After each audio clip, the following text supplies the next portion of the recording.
horrible news. Horrible news. And it is true. Steve C., who was a producer for us for many years. Yes.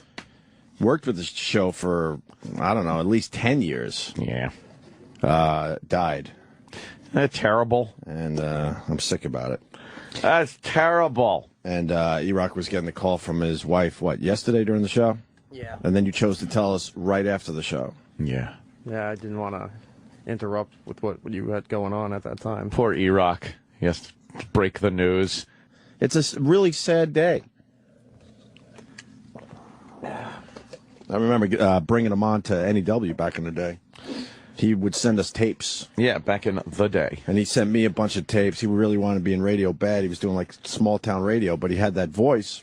And at the time, we had a position for I think it was an assistant production director at the time, right? Yeah. Like a basically, low level position. He grabbed it and he ran with it.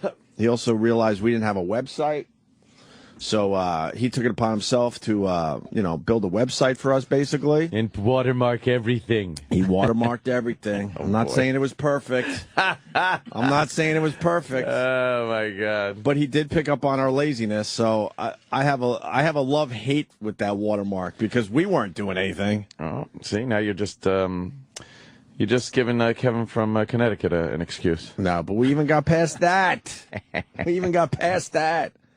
And the fact remains that he gave us a massive visual element, and that was his in. I mean, he started as an assistant production director, and then he really worked that website for the Opie and Anthony show. Yeah. Wow, man.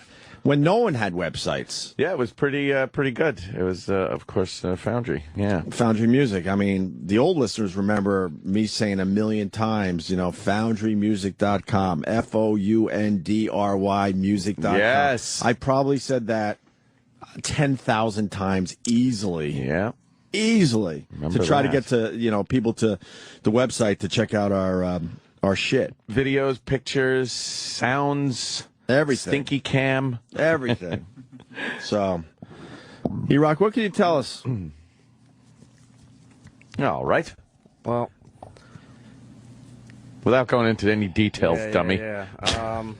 Well, how about this? You talked to him 2 days ago, right? Yeah, on Tuesday morning. Because you invited him to your housewarming that we're all going to tomorrow night. Man. Yeah, and he hadn't responded yet, so I didn't know.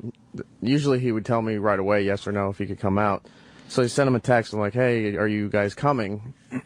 And he called me and he said, I don't think we're going to be able to make it. It's our anniversary, and we're probably going to do something this weekend. So I said, okay, we'll get together another time, no problem. And, that was the last I heard from him. Right. And then yesterday I get the phone call from his wife. His beautiful wife, by the way. Yeah. And his kid's what, 2.5? Yeah, he's not far off from my your son. kid. Yeah, I know. Your son. So his kid is about 2.5. That's just brutal, man. Yeah. That is fucking brutal. And you got the news yesterday, and then you told us. I was just staring at you like, all right, nice bit. You were Why getting are you doing mad. this bit? Huh? You were getting mad, and I was trying to tell you, I'm like, I'm not making this up. Well, people get mad because they don't want to believe. Yeah, yeah. It's natural. And, so I was talking to her yesterday, and obviously she's upset and angry by everything, and that Steve had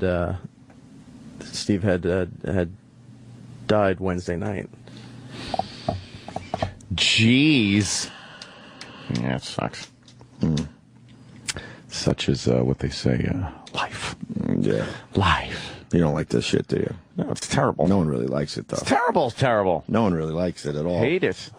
Yeah. I had to block a few people Why? last night on Twitter. I just inconsiderate fuckwads that think they're a little too close to the this situation, but they're not. I guess I understand that fans of the show, and we pour everything out on here, so they think they're a little closer to all of us than they really are. Right. And they think it gives them the opportunity to presume that they can say whatever the fuck they want. And some of the stuff they say is, I think they mean it to be funny, but it's not. you know, in those situations. And well, I mean, the argument, bye. They would argue that we make fun of everybody and everyone's death, but we don't know those people. That's the difference. Yeah, exactly. And, you know, call it hypocritical, but that's just the way it is. It's probably so go fuck yourself. It's probably a bit hypocritical, to be honest with you. It probably is. You know, fair enough. Yeah. But I saw nothing but people being cool last night. I really did. Oh, fucking! It was unbelievable. 99.9%. But same thing when we lost Patrice. People who are true fans of the show just get it. Exactly. Just get it on these really low, horrible days. And there is a difference in our dumb world. He was such a nice guy and always very happy and everything. Happy-go-lucky. Yeah. Rip Steve. Huh? Yes. Rip Steve. We lost one of our guys. Found out yesterday. Who? Yeah, remember Steve C? Yeah. Whoa. Oh, no shit. Yeah. He's just a little kid. Oh, that's horrible. Yeah. Shit. Fuck hell. I feel terrible. I can't believe Steve died, and I just had to call in and say how much I love the guy, man. Ah, Jesus, he was a great-hearted guy, all that cliched stuff. But it was true. He had a heart of gold, and he never hurt anyone. I actually got really mad at E-Rock when he was telling us yesterday. Like I didn't want to believe it. Yeah, no, it's like I feel like this just keeps getting played on a loop as far as like people going, and it's like. You know, it's like the one question I have is when is somebody like I don't like gonna die? It's always like the biggest hearted, nicest guy ever. Yeah. Steve C always had my back, man. Always was there for me.